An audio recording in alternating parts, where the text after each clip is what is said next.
Poteza mchezo wa leo, lakini hongera. Nini hasa ulikiona kipindi cha pili? Kulikuwa na mabadiliko makubwa kiuchezaji, ushambuliaji, ni vile chance mlioipata hamkuweza kuitumia. Mimi nafikiri tumepoteza mchezo katika kipindi chote.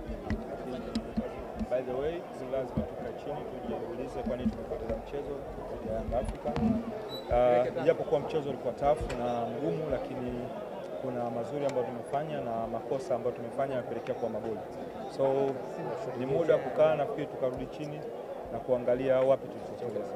Wapi hasa Yanga alikuwa bora kiasi kwamba amewafanya Mtibwa ile mipango mliokuwa nayo katika mchezo wa leo isiweze kufanya kazi?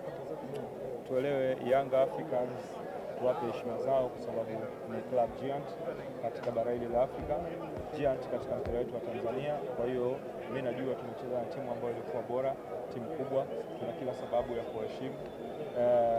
Lakini tumeingia, hatukuwa na nia ya kwenda kupoteza mchezo huu. Tulikuwa na plani yetu ya kuhakikisha tunapata alama, lakini tumepoteza. Tunajua tumepoteza na nani. Tutarudi chini katika kiwanja cha mazoezi na kuangalia wapi tulipoteza.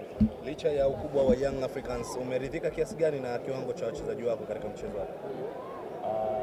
Sio mbaya kwenye upande wa performance, lakini sio nzuri kwa sababu unahitaji results. Mpira ukicheza lakini bado tunahitaji results. Kwenye performance na shida ya timu yangu, performance bora. Naomba kusema kwamba qualities zimeamua mchezo wa leo. Qualities zimeamua mchezo wa leo. Yanga walikuwa na quality player zaidi ya wachezaji wetu, so wameamua kuamua mchezo wa leo. Lakini in terms of performance nafikiri kila mtu anaona nini kinafanyika uwanjani. Tunapongeza Yanga kwa ushindi wao. Nini sasa kuambia wanamtibwa kuelekea michezo inayofuata baada ya kupoteza mchezo wa leo? Baada ya kupoteza mchezo wa leo ni muda kukaa, tukarudi chini, tukajipanga na mchezo ujao. Ligi ni marathon.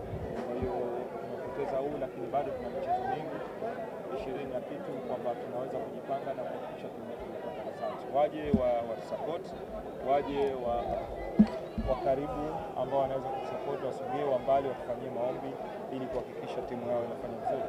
Asante sana coach. Shukrani.